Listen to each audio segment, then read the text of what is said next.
Right now, as you listen to this, American warplanes are flying over Iranian airspace. Missiles have struck Tehran. The supreme leader of the Islamic Republic is dead. The Strait of Hormuz, the narrow choke point through which 20% of the world's oil passes, is closed. And the world is asking, how did we get here? Most people think this story starts in 2003, or 1979, or maybe October 7th. 2023. They are wrong. This story starts in 1941, in the desert heat of a world at war, when oil wasn't just money, it was survival, and the men who controlled the oil fields of the Middle East controlled the outcome of the most destructive conflict in human history. Today, we go back to the origin, the three forgotten operations that turned the Middle East, and Iran specifically, into a permanent theater of Western military power. And we ask the question that every strategist, every diplomat, and every soldier in the Gulf right now should be asking, is 2026 just 1941? Wearing different clothes? Stay with me. This one will change how you see the headlines. To understand why the West never truly left the Middle East, you need to understand one brutal truth about the Second World War.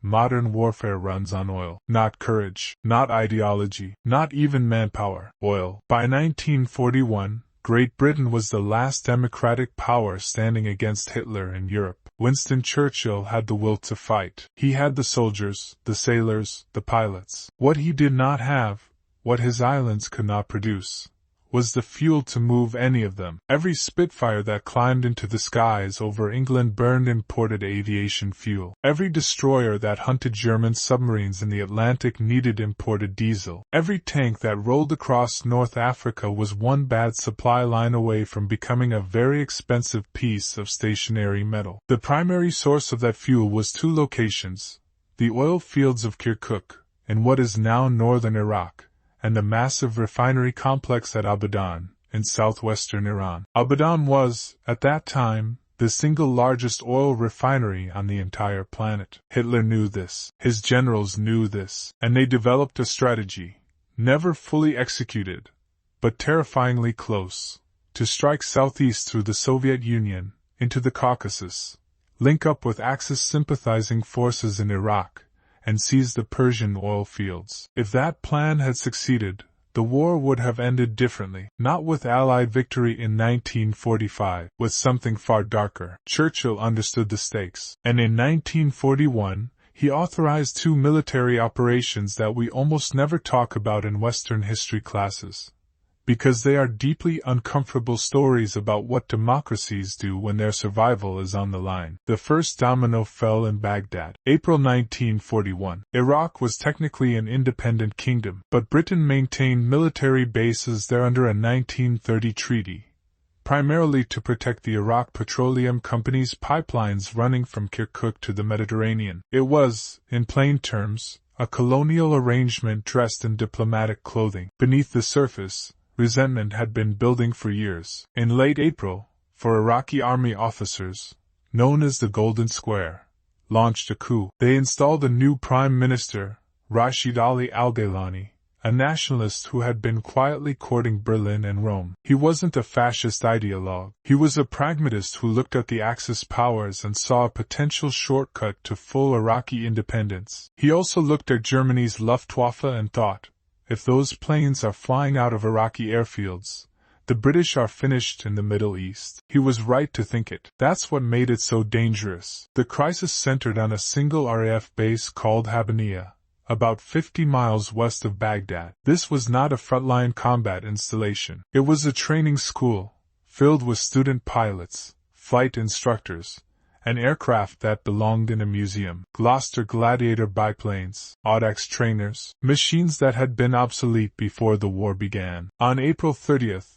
Iraqi forces surrounded the base with artillery positioned on the plateau above. Their message to the British garrison was simple: no aircraft takes off. You are grounded until we say otherwise. The British commander, Air Vice Marshal Harry Smart, had a decision to make. He could wait for reinforcements, or he could act. He chose to act. On May 2nd, those student pilots strapped bombs to their training aircraft and went to war. For almost a month, in temperatures exceeding 100 degrees, Inexperienced crews and antiquated planes flew sortie after sortie against Iraqi artillery positions, armored columns, and supply lines. It should not have worked. By any rational military analysis, it should have been a massacre. But the Iraqis were not expecting it, and crucially, the German aircraft that were beginning to arrive at Mosul, the Luftwaffe support that Rashid Ali had been promised, arrived too slowly and in too few numbers. By the end of May, it was over. Rashid Ali fled to Iran, then to Germany. A pro-British government was restored. The oil kept flowing. The entire war lasted 30 days. Historically, it registers as a footnote. Strategically, it was the moment that kept the Middle East out of Axis hands. But here is what that footnote tells us about the century that followed. The British government, fighting a war ostensibly for the freedom of sovereign nations, did not hesitate for 1 second before invading a nominally independent country to protect an oil pipeline. There was no extended debate, no attempt at negotiation, no deference to Iraqi sovereignty. The oil was at risk. The military moved, immediately and without apology. That template, that instinct, would be applied again and again and again. In 1953, in 1991, in 2003, and in what you are watching right now on your phone. The geography changes. The justifications change. The template does not. With Iraq secured, Churchill turned east to Iran. Iran, in 1941, was ruled by Reza Shah Pahlavi, a modernizing autocrat who had spent 2 decades dragging his country into the industrial age. He had invited German engineers and technicians to help build Iranian infrastructure, railways, factories, communications networks. By the summer of 1941, there were approximately 2,000 German nationals working in the country. The Shah had declared Iran neutral. His position was reasonable. Iran had no quarrel with either side. He simply wanted to be left alone to develop his country. He would not be left alone. In June 1941, Hitler launched Operation Barbarossa, the invasion of the Soviet Union. Within weeks, the Red Army was in catastrophic retreat. Entire armies were being encircled and destroyed. Stalin, who had once signed a non-aggression pact with Hitler, was now desperately calling on the Western Allies for help. Churchill and Roosevelt agreed. The Soviet Union had to be supplied. Tanks, aircraft, trucks, food, ammunition. All of it had to get to Moscow. But how? The Arctic convoy route to the Soviet port of Murmansk was a gauntlet of German submarines and aircraft. The Pacific route through Vladivostok was dependent on Japan not entering the war, a gamble that would become catastrophic by December. There was one viable option remaining: through Iran. If supplies could enter through the Persian Gulf, move north across the Iranian railway system, and cross into the Soviet Caucasus, the Eastern Front could be kept alive. This route would come to be called the Persian Corridor, and it would ultimately deliver over 4 million tons of Allied supplies to the Soviet Union. Historians who have modeled the counterfactual generally conclude, without the Persian Corridor, the Red Army might not have survived 1942. But to use the Persian Corridor, the Allies needed control of Iran. And Reza Shah, sitting atop those German engineers, those vulnerable supply lines, that critical railway, was an obstacle. On August 25, 1941, without a declaration of war, Britain attacked from the south and the Soviet Union attacked from the north. Operation Countenance lasted less than a week. The Iranian military, though modernized, was caught between 2 superpowers and had no realistic chance. Reza Shah abdicated. He was sent into exile, eventually dying in South Africa in 1944. His 21-year-old son, Mohammad Reza Pahlavi, was placed on the throne. A young man, politically inexperienced, who would rule for almost 4 decades and whose eventual fall in 1979 would create the Islamic Republic of Iran, the government that American and Israeli aircraft are attacking this week. History is long. Its threads do not break. They just travel underground for a while. The Americans, for their part, arrived to manage the logistics of this new supply route. Over 30,000 U.S. soldiers were deployed to Iran to rebuild the railway, expand the ports, and keep supplies moving north. It was the first large-scale deployment of American military personnel in the Middle East. They built the infrastructure. They learned the terrain. They understood, for the first time, What every strategic planner since has understood: whoever controls the Iranian plateau controls the flow of resources between East and West. It was true in 1941. It was true when the CIA helped overthrow Iran's democratically elected government in 1953. It was true when American hostages sat in Tehran in 1979. And it is true today, as the Strait of Hormuz sits closed and the price of oil climbs on every exchange in the world. The Iranians, for their part, did not forget what happened in 1941. A neutral country invaded by the very powers claiming to fight for freedom, its leader deposed, its sovereignty traded for strategic convenience. The anti-Western sentiment that has defined Iranian politics for 80 years did not appear from nowhere. It was manufactured, incrementally, by decisions made in London, Moscow, and Washington, decisions that treated Iran as a theater of operations rather than a nation of people. When you watch the news today and you wonder why there is such fury in Iran, among ordinary people, not just the regime, part of the answer is buried in August 1941. While the oil was being secured in Iraq and Iran, a parallel war was being fought for the delivery of that oil in the deserts of North Africa. By late 1942, the German general Erwin Rommel had driven deep into Egypt. He was a tactical genius, improvising in the desert with a brilliance that stunned his opponents. But Rommel had an incurable problem. His tanks were thirsty, and he could not feed them. The supply lines from Italy across the Mediterranean were being systematically destroyed by RAF bombers operating from Malta. Fuel ships were sunk before they reached port. Rommel's panzers sat idle, waiting for tankers that never arrived. British intelligence understood this, and they authorized one of the most audacious and catastrophic operations of the Desert War, Operation Agreement. September 1942. The target was the port of Tobruk, in Libya, where Rommel's fuel reserves were stored. The plan was staggeringly ambitious. The Long-Range Desert Group and the Special Air Service would drive 800 miles across the Sahara, terrain considered impassable, to attack the port from the landward side. The Royal Navy would simultaneously land commandos from the sea. The goal was to destroy the fuel storage tanks and cripple the port facilities. It failed, comprehensively and bloodily. Alerted German and Italian defenders were waiting. British ships were sunk in the harbor. Commandos were cut down on the beaches. Dozens of aircraft were lost. The port of Tobruk suffered almost no meaningful damage. And yet, Rommel lost at El Alamein 2 months later. Not because he was outgeneraled, though Bernard Montgomery was a more methodical commander than Rommel's previous opponents. He lost because his fuel never arrived. Because every tanker the Italians sent across the Mediterranean ran the gauntlet of Malta-based aircraft and submarines. The Allies had the oil from Iraq and Iran. The Axis did not. Operation Agreement failed as a military operation, but the strategic logic it represented, destroy the enemy's fuel and you destroy the enemy, was already being vindicated across the theater. In the desert, the lesson was written in fire.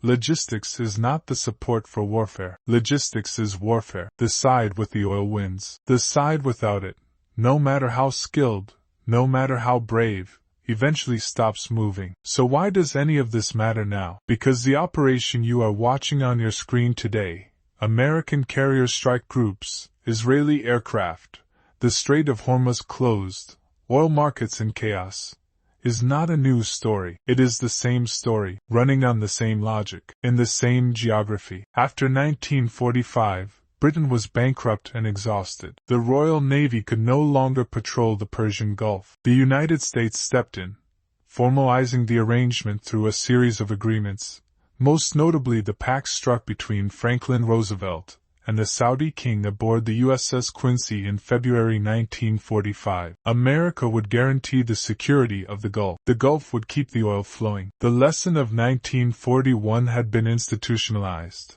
Energy security is national security. No rival power can be allowed to control the Middle East. If one does, they hold a lever over every modern economy on Earth. Every American military base in the region, in Bahrain, in Qatar, in Kuwait, sits on infrastructure and strategic logic that traces back to those wartime decisions. The port facilities the U.S. Army Corps of Engineers built in Iran in 1942 became the template for Gulf War logistics in 1991. The strategic nodes identified in 1941 are the same nodes that military planners are working with today, and the human cost accumulates. The Iranian who was a child in 1941, watching foreign soldiers occupy his country, grew up to participate in a revolution. The Islamic Republic that revolution produced is now being dismantled by American airstrikes. The son of the Shah that the British put on the throne, deposed in 1979,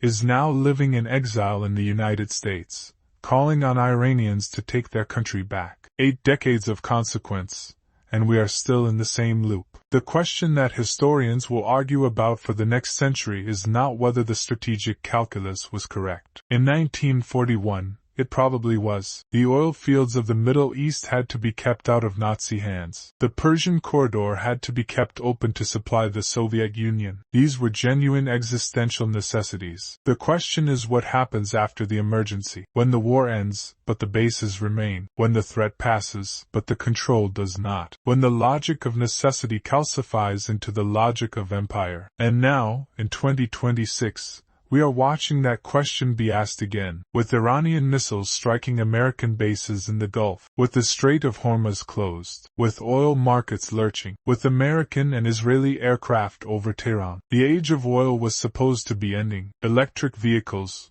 renewable energy, the green transition, all of it was meant to sever this century-long connection between Western power and Middle Eastern petroleum. But look at what happens the moment that choke point closes. Look at how quickly every government's attention snaps back to the Gulf. Look at the carrier strike groups, the tanker aircraft, the forward deployed Marines. The dependency runs deeper than any transition can reach, at least for now. And so the template of 1941 remains operational. Different enemy, different justification, different decade, same desert, same oil, same calculation. There are 2 ways to look at the British decisions of 1941. The first, they were necessary. Hitler had to be stopped. The Soviet Union had to be supplied. Without the oil of Iraq and Iran, the Allied war effort collapses, and the 20th century ends in nightmare. Every act of military intervention in a sovereign country, every treaty violated, every neutral nation occupied, was a cost paid to prevent something far worse. The second, they were the original sin. The moment the West established that Middle Eastern sovereignty was conditional on Western strategic convenience, they set in motion 80 years of instability, resentment, and blowback. The 1953 coup in Iran, which ended Iranian democracy and imposed the Shah, grew directly from the precedent of 1941. The Islamic Revolution of 1979 grew from 1953. And what is happening this week grows from 1979. You can hold both of these views simultaneously. History rarely offers clean choices. The men making decisions in London in 1941 were not cynics or villains. They were desperate people trying to survive a genuine catastrophe. But the world they built to survive that catastrophe, the architecture of bases, pipelines, client governments, and military guarantees, has its own momentum, its own gravity, and we are still inside that gravity. What do you think? Was 1941 a necessary compromise with moral reality, or the first chapter of a story that was always going to end here? Leave your answer in the comments. This is the conversation that matters. If this breakdown changed how you see the current conflict, subscribe to WWII Battlegrounds, because understanding where we are requires understanding where we have been. Next time, the secret war in the Arctic, weather stations, frozen tundra, and the meteorological intelligence that guided the bombers over Europe. Until then, this is WWII Battlegrounds, where history is never finished.